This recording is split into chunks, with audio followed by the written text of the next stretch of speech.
किया है वो डोल रही थी, और बहुत मेहनत के बाद 16 महीने अपनी सियासत को स्टिक पे लगा के मुस्लिम लीग नून और इनके पीपल्स पार्टी की अलायंस से जो हुकूमत आई, उसने शब व रोज़ मेहनत के बाद मईशत को इस काबिल किया कि वो पटरी पे चढ़ सके।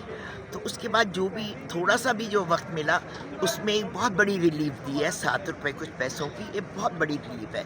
और अभी भी जो उस पर काम हो रहा है अभी भी, और मज़ीद पीएम साहब कोशिश कर रहे हैं कि आवाम को उसमें रिलीफ दी जाए, जो एक खुश आइंद वो है। और तमाम आवाम और महंगाई में पिसे हुए जो लोग हैं वो इसको बहुत अप्रिशिएट कर रहे हैं, बहुत सराह रहे हैं। और मैं तमाम अपने हलके की जानिब से वज़ीर आज़म साहब को खराज तहसीन पेश करती हूँ, उनकी तमाम टीम को, और अल्लाह ताला दिन रात मेहनत रंग लाए और पाकिस्तान तरक्की करे। शुक्रिया।